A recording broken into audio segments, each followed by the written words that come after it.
Welcome to the Top of Mind podcast from Altos Research. This is the show where we talk to real estate industry insiders and experts about the trends shaping the market today. Enjoy the show. Mike Simonsen here. Thanks for joining me today. Welcome to the Top of Mind podcast. For 3 years now, we've been sharing the latest market data every week in our weekly Altos Research video series. With the Top of Mind podcast, we are looking to add context to the discussion about what's happening in the real estate market from leaders in the industry. Each week, of course, Altos Research tracks every home for sale in the country. All the pricing, all the supply and demand, all the changes in that data, and we make it available to you before you see it in the traditional channels. People desperately need to understand what's happening in the housing market right now.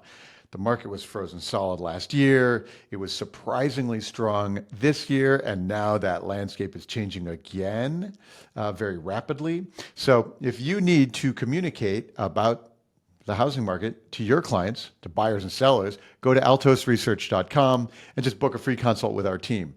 Then we'll review your market together, your local market, and how you can talk about this crazy housing market with the people you need to communicate with. All right, let's get to this show. I've got a terrific guest today, Amit Haller. Amit is the CEO, co-founder of Veev. It's a company that is out to build single-family homes at scale. Amit has 20 years of experience in the tech industry, including leading positions in public companies and over a decade of real estate development, asset management, and construction. So I am really interested in understanding about how Veev is reimagining home building and the home building process using technology. There's a lot of technical innovation happening in home construction right now. And so that's what we're going to talk about today. So Amit, welcome. Thank you so much, Mike, and thank you for the opportunity. Great. Well, let's start, with you. And so tell us about your background and how you came to co-found Veev. Well, very interesting background, I would say, non-traditional to get into construction. I actually started in semiconductor. And I created one of the very first, or the first Bluetooth chipset, mid-90s. So before Bluetooth was a thing. The company got acquired by Texas Instruments later on and became the Bluetooth solution for Texas Instruments among many other technologies going into that. From wireless communication and semiconductor, I switched to smartphones and created smartphones early 2000 before the smartphones were very popular at the time. And over time and over progression, I got to the point in 2008, very coincidentally, October 2008, which I decided I'm going to retire and to become a real estate investor. So real estate investment went very well, just because it was October 2008, right? Nothing to do with my smart or nothing around that. Retirement went very poorly. One is because it's hard work to do good real estate investment, as I learned the hard way. It's not like the books tell you that, you just park your money and life is beautiful. And second, as a technologist, I start to get very, very engaged very quickly into problems and solutions and how to create efficiency.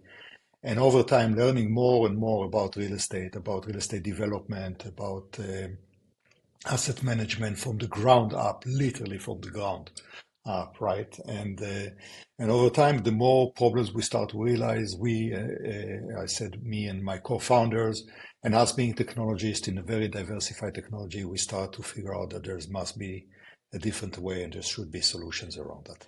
And that's where Veev was evolved into a technology company. So most of my audience doesn't know this, but I too have a semiconductor background. Now, I'm not a semiconductor guy; I'm a software guy, but I have shipped some silicon in my day before I landed in the real estate world. And and what I ended up doing was taking the network security concepts, like there's a billion packets on the network, which are the bad ones, and the visualization techniques, and I actually brought that into what we do at Altos. I was never skilled at shipping silicon, though. That was never my calling. So that's a neat background. And so October 2008, when you got into real estate, And by the way, I got in January 1 of 2006. So like that was, this era. And so in the zeitgeist of like, what we might do there. And you had a couple of things you mentioned in there about, how it took a lot more work than you were expecting, and like there's no such thing as passive income as much as people want to talk about it. So okay, so you were building, you were starting when you got into real estate. You were like building homes. Is that what you were doing in that 08, 09 time frame? I went through, I didn't start by building homes. I went through, I would say, the very traditional, if there is a traditional process for real estate investors, is that you start to buy a few single family homes, fix them up, doing the typical mistakes, which is converting to the garage to a living space and being fined by the city, and then realize that there's no tricks in the books that the industry didn't realize yet. And then around 2009, we started to buy at scale in Sacramento area a few hundred homes in 1 year, and remodel them and fix them and rent them immediately. And then you start to learn about the challenges which has to do with property management, and how to efficient there, and how to remodel homes and fix them in a way that they are going to sustain the asset value and reduce the cost of maintenance. I mean, so it's really step by step learning all the hard lessons in this industry. And then into small multifamilies and larger multifamilies, I picked at a 450 units multifamily building, or it's almost like a neighborhood at that point, right? I mean, so you really baby steps, I would say, very, very quick baby steps, but in baby steps, climbing the entire kind of value chain until we got to the point that I believe it was around 2011 or 12 that you cannot make money anymore from buying foreclosure stuff because pretty much it's dried up, right? I mean, the prices start to fix themselves. And that's when you are looking for the next stage or the next phase of real estate. Oh, let's buy land, or let's buy homes. Initially, it will start with homes and doing significantly flips, and then actually let's buy the land or taking the home downs and rebuilding from scratch, and let's buy land for multifamily. So it was really evolution step by step until getting to the point that we built hundreds of homes, and we had 1,200 units of rental units under management. So we really kind of built it from the ground up to many different, I would say, variants, but always residential as asset class, never commercial, nothing else. Great. So okay, so now you've moved from buying and flipping to building. You've got a bunch under management, and so tell me about the germ of the idea, the genesis for Veev.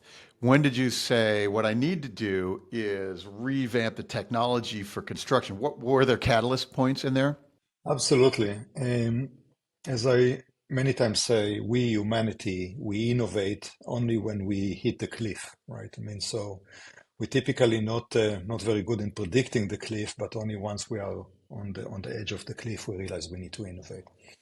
So exactly the same thing happened to us. It's actually started with the smart technology or the smart home technology. We really want to make our homes that we are building much smarter than most of other homes out there. And we start to realize that even though there's a lot of technology out there, again, I don't recall the exact year, I think it was around 2015, that's where you start to see a lot of devices, but they didn't work very well together. And the electricians didn't really know how to install it. And in order to configure everything, we needed to start to hold our own IT person just to make it work. So just to provide a pretty simple experience that you can turn on and off the light from two different locations and connect it to your app and have multiple lights in a room, it started to become very complicated. So our first thing was kind of reinventing the low voltage system for the home in order to provide significant amount of lighting, because we think that well thought and thoughtful lights changing a lot of the experience of the home for the consumer. And that's a very probably one of the most interior decor kind of elements that you can bring into homes. Beyond obviously the kitchens and bathrooms and all the other stuff. And we really went through those baby steps, realizing that the electricians that we work with couldn't do that. One of the next big cliff we hit was in a multifamily building that took us ages, few years to get off the ground. And once we went off the ground and built a big basement for the parking, and we just got to the point that we need to start to do the framing, which was 4-story building, wood framing over slab, over podium, basically. The Santa Rosa fires hit. And all the framers were flooding into the Santa Rosa because they've been paid a fortune by the insurance companies over there. So the bid for the framing that we had on this home overnight went up by 150%. It's like, take it or leave it. I'm either going to Santa Rosa or that's what you are paying me here. And then immediately we start to think about, well, there must be a better solution than framing, just bringing the wood on site and connecting everything. And that's where we start to investigate. So at that point, we will start to look into framing, new framing opportunities. And I came across the light gauge steel framing, which is basically rows of steel that are being rolled into the studs and trucks in real time, and punch all the different holes into that for the service holes, and creating a beautiful new construction method. And I was so happy with this idea. I came on and Eureka, guys, we have this idea. And the electrician said, no, if you use steel, I'm going to double my price. Why? I just cut all the holes for you. I don't know how to deal with a steel structure. I'm used to a wood structure. I'm doubling my price. And same thing with the plumber. And the framer just resigned. And so every time you try to push this new solution, you realize there's new waves of resistance.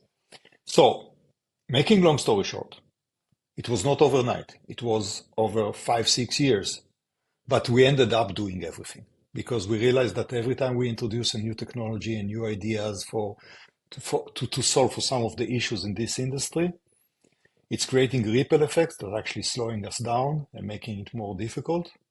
And it took us some time, but we got to the point that we created a fully vertically integrated solution at Veev that's solving for. So it was all by our own pain points, learning the journey. That's amazing. And I can totally identify with the smart home IT needs. I have my house in the mountains, and you get a Nest, but the Nest doesn't work. For some reason, it can't work on my Google account, so it's got to be on my fiance's Google account. And then you do a thing, and then they respond in business hours, but it's my mountain house, so I'm there on the weekends, and it is nuts, right? And I have like a closet full of smart locks that didn't fit that I bought, and now they're sitting there somewhere collecting dust. And I have all these things. I'm like, well, I guess I'm going to have, a dumb house forever. So I really understand that pain point, and especially, the ambition of it as an operator of a bunch of units. Like the vision could be amazing, right? The keyless entries and all of the things could be really a great opportunity. However, there is a long way between where we are and the ideal place.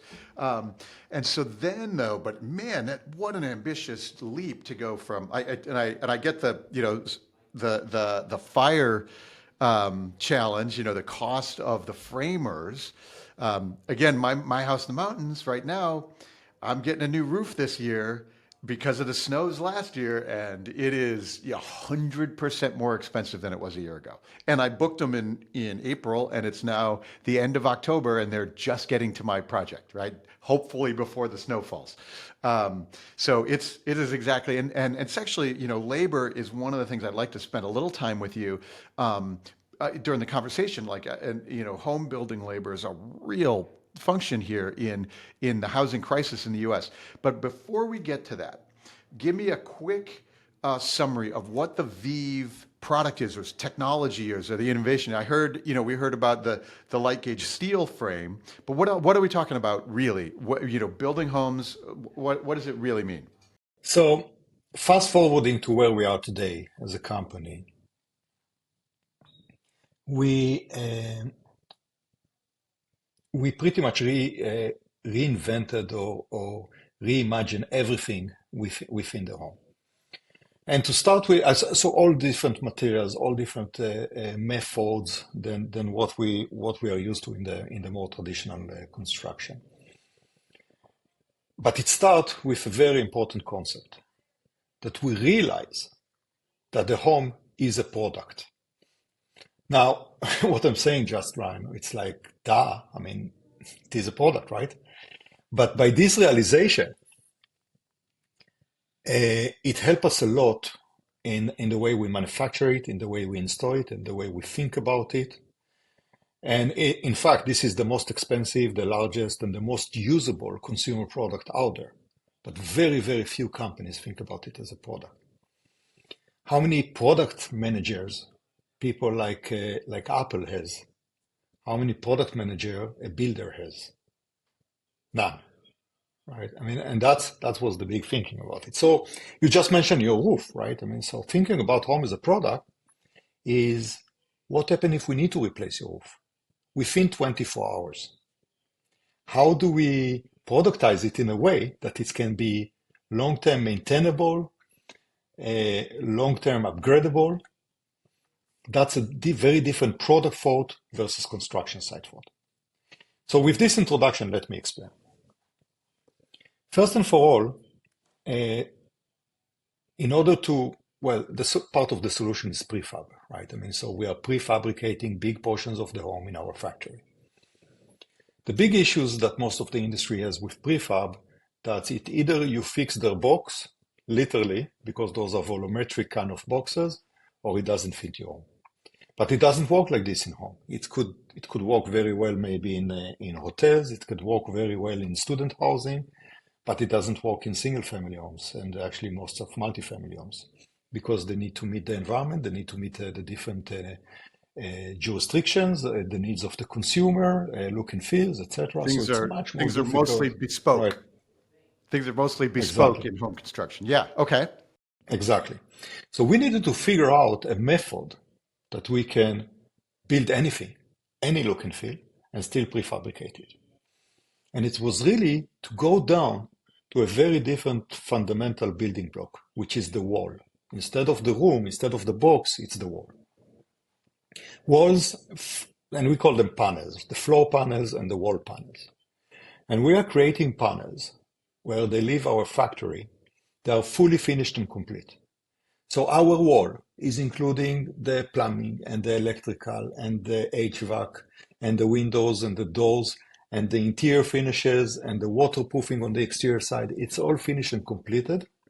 And it's a structural component, it's a load-bearing component. And in the field, they plug and play one to another very, very quickly. So because our atomic component is a wall, which on the XY can take any shape, any size, any look and feel, we can actually build anything with that. All right. So we don't care so much about what the size of the room and the shape of the room, etc. Moving away from the volumetric to the walls. But that took a significant technology leap forward. In fact, to the best of my knowledge, we are the only company ever that managed to create a closed wall system that is certified by the state of California right now, but probably will be certified by other states as well. That it's fully inspected and finished in our factory, provide basically the inspection certification by the state, and when it's arrived on site, there's nothing to inspect in this wall site. Everything else is plug and play very quickly. Our status right now is that we can assemble a home on site in 30 days. Not an ADU, a 2,500 square feet home, a real home in 30 days, including foundation. All right. Okay, so that's the speed we managed to reach. Okay, so that's terrific. That really gives me a view of what you're doing there at Veev. So I have a couple of questions though. One is um, about structural insulated panels. So I had a friend who built a home out of SIPs in the mountains a decade ago, or maybe more now. Um, how does this differ from those? And so let me start with that. How does it differ from things like structural insulated panels, which are So prefab, right? that's right. I mean, so the SIP, the structured insulated panels, is definitely a great method and being used a lot. Nevertheless, they don't provide. I mean, just by themselves, they don't provide a complete solution. So your friend most probably still need to finish the home on the interior. They still need to do the mudding and sanding and painting and trims for the windows and adding all the MEP, the mechanical, electrical, plumbing into these walls. So it did provide 20% of the solution, but it didn't provide 100% of the solution. Okay. And even if you look into example that many people using is the 3D printing homes right now with the concrete 3D printing. I mean, very, very cool technology, but it's really solving only for 15, 20% of the stuff. It's solving for the walls, for the exterior look and feel, which is obviously very, very particular taste, and it's solving for the framing. But still, all the MEP still need to be coming in. Windows are still being installed on site. Roof is done very, very differently. All the other doors and stuff like that. So the big difference here is that we went all in. Our wall is fully completed. When it's arrived on site, nothing left to be done on it other than connect it to the next wall. Amazing. Okay, that sounds really cool. I have another question about prefab. And I was talking with Robert Dietz, who is the chief economist for the Home Builders Association, NAHB. And he pointed out, I think it was him, that pointed out to me that we actually had more prefab construction in the 90s than we do now. And that was maybe even the 80s, but 80s and 90s. And that was because the factories were tended to be in the Northeast.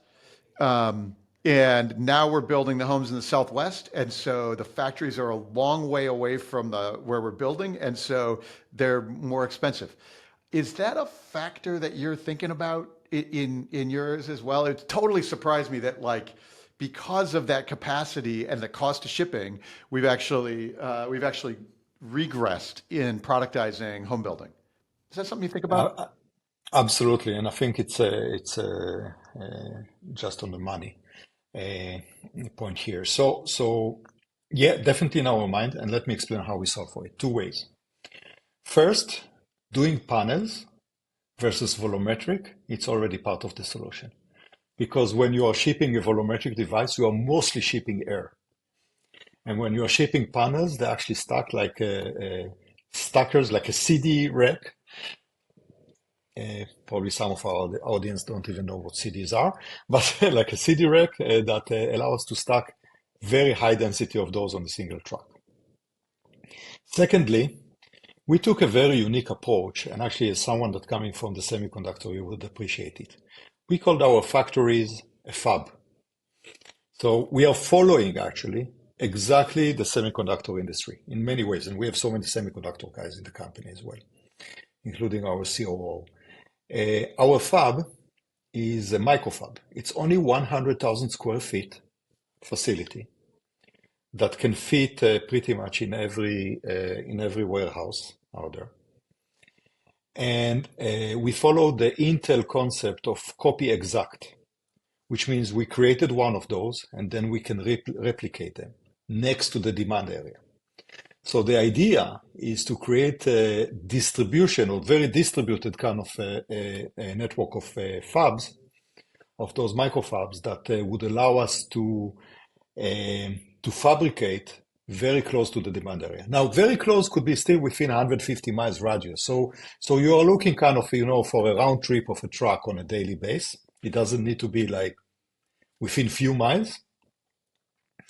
Even though it's possible as well, because many of those subdivisions, it's going to be like 5,000 homes for the next 10 years, right? So they need 500 homes a year. So a single microfab is actually can produce 500 homes a year. So that could be also very smart just to locate it really next door, within few miles to such kind of a facility. And it has so many other benefits, right? I mean, obviously on sustainability, because distance is not just cost, it's also embodied carbons, right? And it's on social values, right? It's creating kind of a local workforce versus a remote workforce. So many extra values around that, and we are very proud about this system.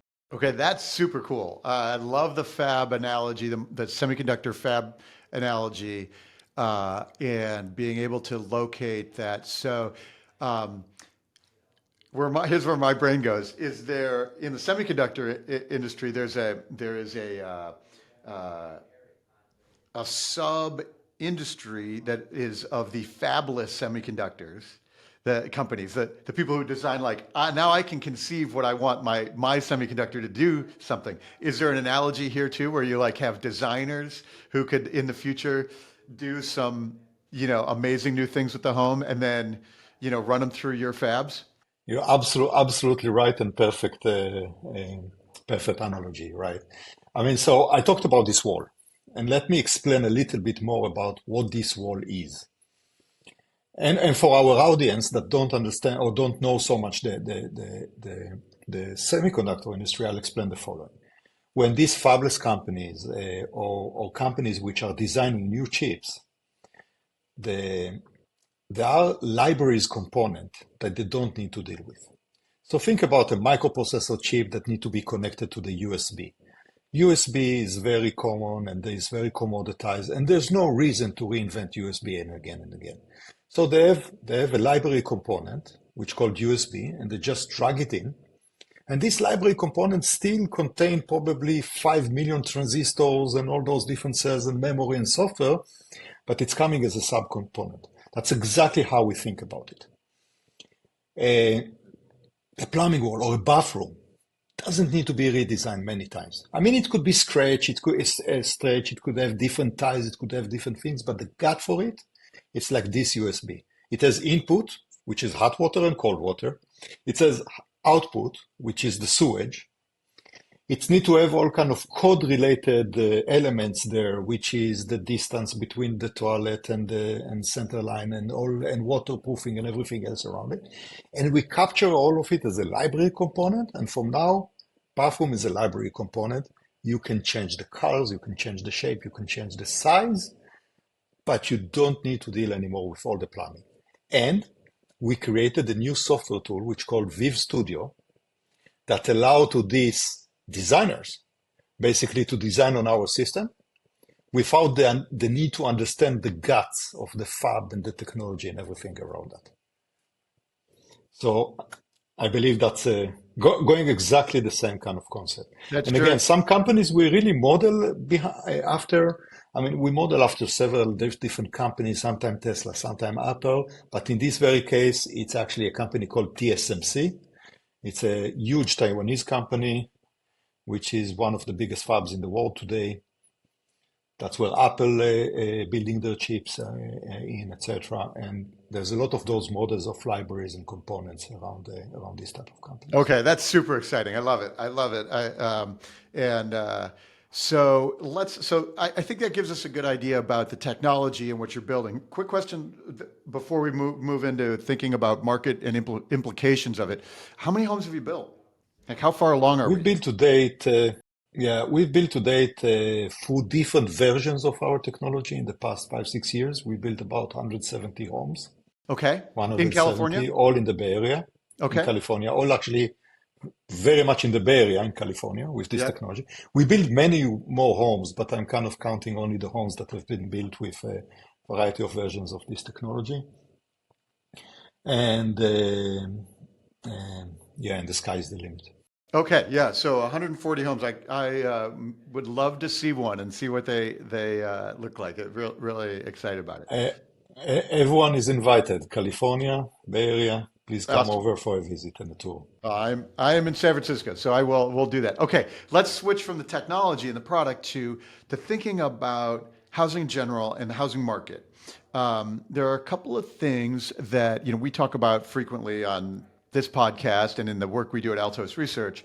And it's really, we have an inventory shortage of available homes for people to buy. We have an affordability, a corresponding then affordability crisis, especially right now with mortgage rates up. But even with mortgage rates lower, we still had an affordability crisis. We had, and so are the technical innovations that you're pursuing, do they allow us to build more or cheaper? Do we directly solve some of these crises facing housing in the US right now? Yeah.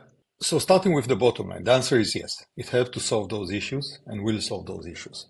But in order to better explain why we are going to solve for these issues, let me just kind of map very quickly where the cost is coming from, right? I mean, so a cost of a home is made of, I would say, three components: the cost of land, the cost of city fees, and the cost of construction. When we go to affordability, there's also the cost of interest, right? The interest rate, which is also determine if it's affordable or not. So land, it's very arbitrage kind of. I mean, land can go up, can go down, and it depends on school district and everything else around that, and it's really kind of can go up and down very, very quickly. Fees by cities just going up. I mean, I didn't see any cities that are reducing their impact fees. And cost of construction right now is going up and will continue to go up for a very simple reason. The labor we have in this industry is aging out. In fact, 40% of the existing labor is going to age out in the next 10 years. And you guys don't get in there. Efficiency is actually by McKinsey research. Efficiency in the construction industry was negative few percent in the past 70 years, while every other industry, every other low-tech industry was actually efficiency was increased by 100%, if not thousands of percent. And, at best it's flat, but actually, in fact, it's actually even become negative. So we are going to have less people work. So efficiency in home building construction, meaning people build them slower, like the people who are executing on them are less efficient than they were in the last 50 years? Exactly.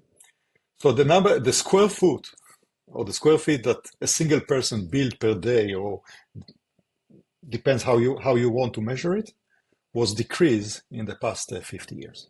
Wow. Okay. But the cost went up. Right. That sounds like there's a factor there. Okay. So continue then. So right. So what can we impact? Yet 50% of the cost of the home is the construction cost. Right. So if you look into the entire kind of home package, right, it's about 25% cost of land, about 10% cost of impact fees and other fees, etc. Soft cost, 50% cost of the home, 15% is actually the profit of the builder. That's pretty much how the bucket looks like. So that's where the biggest opportunity for an impact. And that's what we are going after. In order to get there, we need to create efficiency at scale. And we cannot do it by improving the existing thing. And the reason is because the reason there's no improvement is that, in fact, we are the most efficient possible right now with the traditional method. It's a 200 years method. We already built in this country alone about 120 million homes, I think, to date, maybe a little bit more. That's it. We are at the plateau of the efficiency curve or the cost curve, etc. I mean, there's rule of thumb that every time you double the cumulative number of things you are doing, you are going to gain another 15% efficiency, which means that in order to be able to reduce our cost by 15%, we need to build another 120 million homes.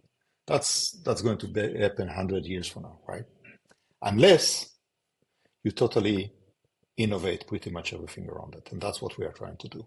New materials, new method, new design tools, new philosophy, semiconductor philosophy versus construction philosophy, everything new. And we believe we can actually beat those numbers significantly. Okay, so that's amazing. Are there big wins in that area? Like we talked about the framers, that was, your catalyst. Are there big wins where you're like, wow, it turns out that it's the plumbers that are the ones that are that need to go first? Or like, what have you learned in there? Yeah, I think that the big win is the collective win. The construction industry is made of, I think the average is 24 trades in a single family home. And it's very fragmented. It's very difficult to schedule and to coordinate. Many of them don't work together on the site at the same time because of kind of conflict of space or whatever it is. So the big realization around it is productization. And let me explain. In this home, just the way we need to think about it. In this home, we have plumbers and fire safety and structure and framers, and everything we just said exists almost pretty much in any other industry. And the easiest way is to take actually the automotive industry. There's plumbing in automotive, and there's HVAC in automotive, and there's insulation and soundproofing and structural and actually seismic environment, right? Because the car is, and wind load and windows, everything exactly exists over there. And by the way, our car is genius compared to our dumb home, right? I mean, so talking about smart home and technology, etc. But when you go to Tesla or General Motors or whoever out there, there's no single plumber or electrician or fire sprinklers expert. It's a product. And it's a bunch of engineers, many engineers, some within different disciplines, but working together on one product and not on a discipline. That's a huge mindset shift. Because right now in this industry, everyone owns their own discipline, and there's no like system integrator. There's no like one person that's thinking about the home as a product, as a one holistic product. Every single person in this industry is like, my job is electrician. Even in the electrical world, is that my job is high voltage, my job is low voltage. And they don't talk to each other, and they don't coordinate, and there's zero interaction between them. And you cannot create efficiency by that, right? I mean, so that's what we created. And again, it's true, there's plumbing in SpaceX, in rockets, there's plumbing and electrical and cooling. And pretty much there's cooling mechanism in your laptop. We think that the HVAC of the home is like the most expensive, most complicated things out there. There's way more complicated HVAC solutions in different industries, and that's what we try to borrow and to bring into this industry to rethink about everything around that. So you mentioned, okay, so that's terrific. So you mentioned, the efficiency, and as we productize it, we still have plumbers who are designing plumbing and doing it in the product, but we're doing it as a unit. And you said the whole house in 30 days, including the foundation. Um, and do you, and you also said about like 2,500 square foot house, like not like an ADU, but like a real house. What's the price point on a house like that? We are targeting a mid-market price range. So because we are subscale and we still at a relatively low volume to the existing industry, and we build up our volume, we started kind of slightly on the upper end, which is the move ups and the mid-market versus the first-time home buyers. Our price point are ranging for homes like that. Depends if it's like Texas to California. Those are the $500,000 homes to as high as the $1 million homes in the California range. Yet we have a very, very clear line of sight and very detailed plan about how we are going to continue to take our price down again and again. So comparison to other companies, it's like if we're looking into Tesla, which is a great comp for us, We started in the Model S and we'll go down to the Model 3 and down the road to the Model 2 if it's existing, and Apple and any other kind of companies in this space, building up the volume, building up the scale, and then start to reduce the cost. Yeah, that makes a lot of sense. Although um, it does open the door for critics who are like, "Oh, you're building a luxury home or a high end home in a world where we need you know um, entry level. We need first time home buyer inventory." And I can also imagine critics coming in saying, my like I can imagine resistance from the entrenched labor, interests in home building. Are you encountering anything like that, or am I? Are we Well, going to do that when we get this podcast out? We're going to trigger the. so first of all, one things I learned in my life, in my past 35 years technology lives, much easier to critique versus to do. So we'll find critiques, and some of them obviously legit as well. But it's about doing, right? It's about building the scale here, and you need to start somewhere, and a lot of consideration, including raising funds from investors, and to be able to build a profitable company in order to build stuff. I mean, so in order to get to the end goal, which is help humanity, you need to start somewhere, right? I mean, you cannot start from the day one from the end goal because no one is going to help you to help humanity. You need to help yourself. Yeah. And that's what we try to build here around that. Nevertheless, by the way, $1 million home in the Bay Area. So some of our audience, I guess, not familiar with the Bay Area, but it's really kind of first-time home buyers. I know it sounds crazy, but those are the numbers here.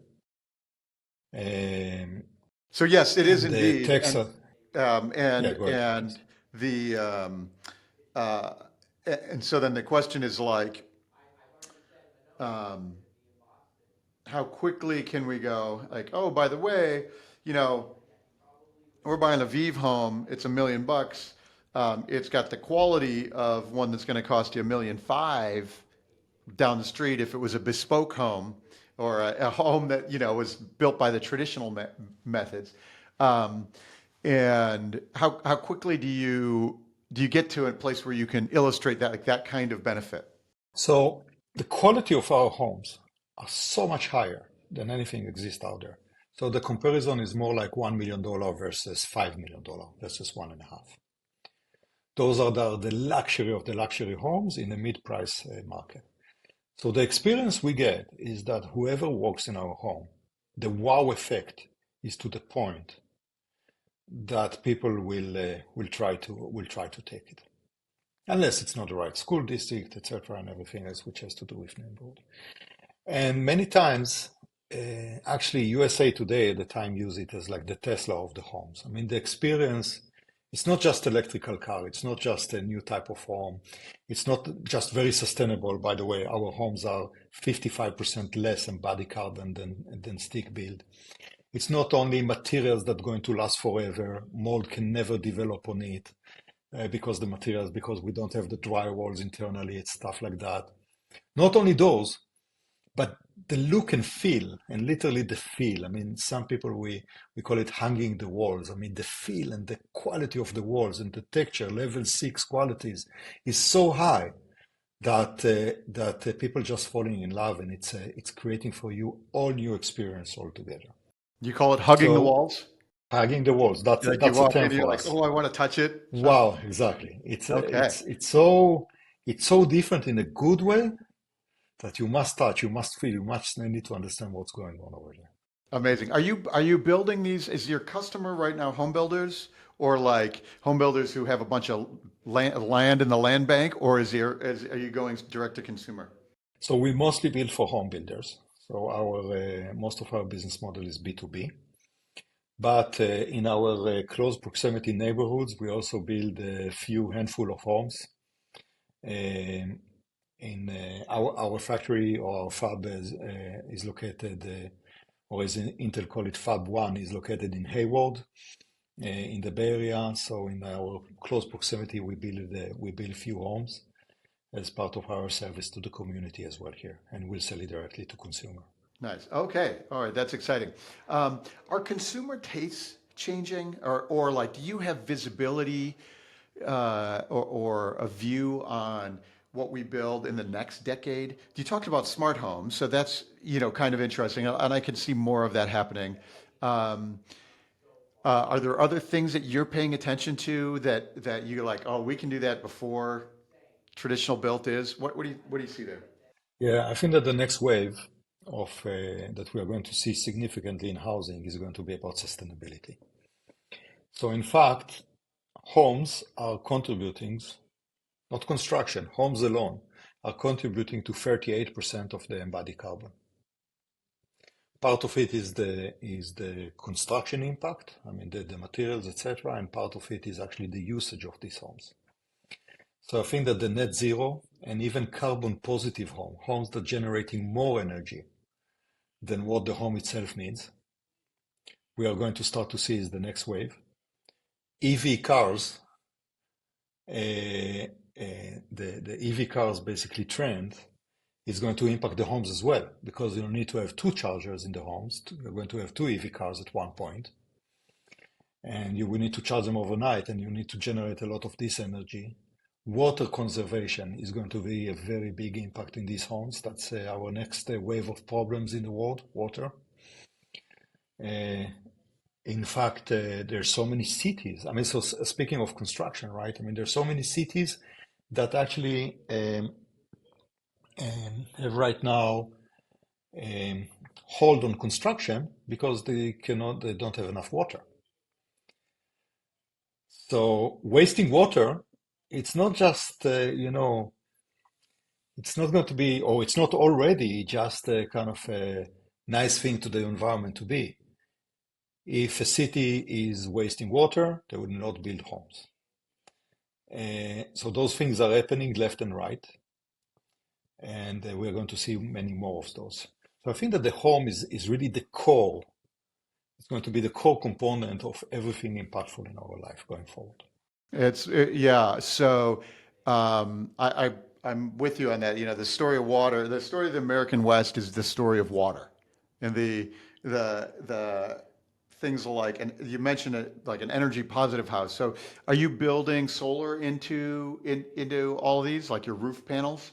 Yes, all of these homes are including solar, and also we're fully ready for the new codes, new building codes out there, in order to be able to accommodate upgrades of battery storage and net zero and off the grid and everything else which coming out. Yeah, and I could imagine a world where, you have